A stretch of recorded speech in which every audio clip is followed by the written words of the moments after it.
can totally tell this is my first video. I'm using QuickTime to record stuff and then I'll upload with YouTube. But if there's like a different way to do this where I can like in the timeline edit these video clips, that'd be great. Where was I? So Azacol, Remicade.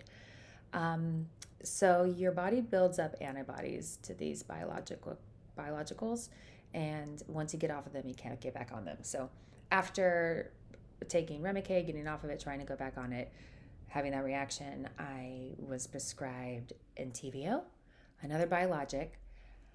It seemed to help, but I still flared. I still flared like within like a year or a year and a half, maybe two.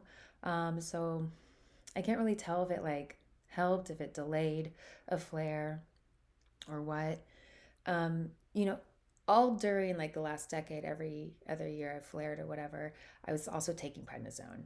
So the drugs prescribed on top of the prednisone during the flare, they weren't actually even like keeping me from flaring. I still flared. Um, let's see what else. So I'm on Stelara now. What other drugs have I taken? Oh, Lialda. And I took that for like a week and I seized up in my shoulder and in my rib so that I couldn't breathe. Like my ribs couldn't expand. It was like it seized the interstitial muscles or whatever, intercostal muscles. I don't know. It was terrible because it happened on Christmas and I had like eaten too much maybe, and that was like a trigger. I don't know what was going on, but it all happened at once and really quickly. I had to go to the ER. And they gave me a whole bunch of stuff to like unlock me. It was very bizarre. But the scary part was I couldn't breathe. So I had to drive from Half Moon Bay. You know, we were celebrating Christmas with my family to like an ER closer to my house, just so it'd be convenient for my parents to like still come and see me and whatever. And that was like an hour drive, and it was pretty gnarly. And I was like in a lot of pain.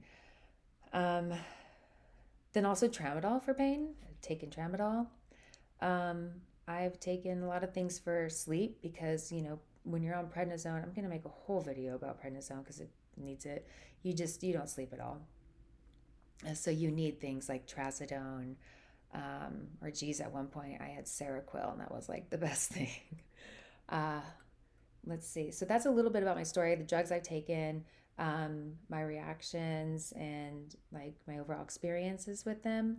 I will say so with, I took Xeljanz too. Now, Xeljanz, I had to take the Shingrix vaccine before taking it, before starting the medication. And as soon as I got the shot, and then like the next day starting the pills, I think within like 72 hours, I had a rash like on my face, and it's basically just, I thought it was shingles. Like that's what it is. Like the vaccine didn't help against or protect against flare. Xeljanz caused the shingles reaction, which is why I had to take the vaccine in the first place because that's what it was doing. It's like it was causing people to get shingles. So that, I think that's it. I think those are all the drugs I've taken. Let's see. I've been to a homeopath who's really helped with the alternative stuff. They're not cures, but in my experience, one thing I started during a flare did help noticeably, and it was a super cheap. It was like an $8 bottle of something called frankincense. Kind of cool. So you get it. It's called Boswellia, and it's everywhere. Boswellia serrata, I think, and or frankincense. It's a pill. It's actually a resin when you look it up. Um, you have to think like how it's actually helping the gut, but it's an anti-inflammatory.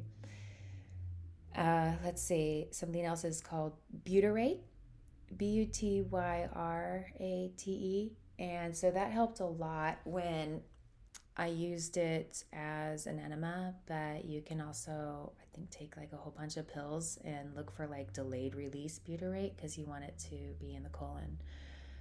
Um, I'm gonna stop my first video there because I just wanted to get like my history down, and so you know, kind of look what I might have an opinion on. So if you want to talk about what you've experienced in the comments, that would be cool too. We can share like, hey, this helped me, this didn't help me.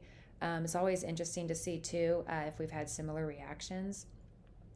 I will say all through my like flares, I've had like 2 or 3 months after the flare, telogenic effluvium, which is when your hair just falls out in clumps.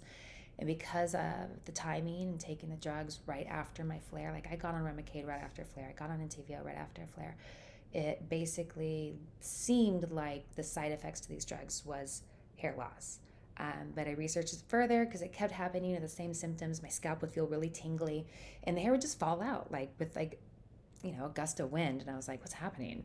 So with that, it's hair loss that happens during the stressful event, and it just takes time to like actually fall out. And then when it does, it's like traumatic because it comes out to the point where you have to like, I've shaved my head like twice. I cut it into a pixie like the third time it did it. I was just like, just cut it all off, It's so gnar. Anyways, okay. Thank you for watching my videos and stuff, but stuff.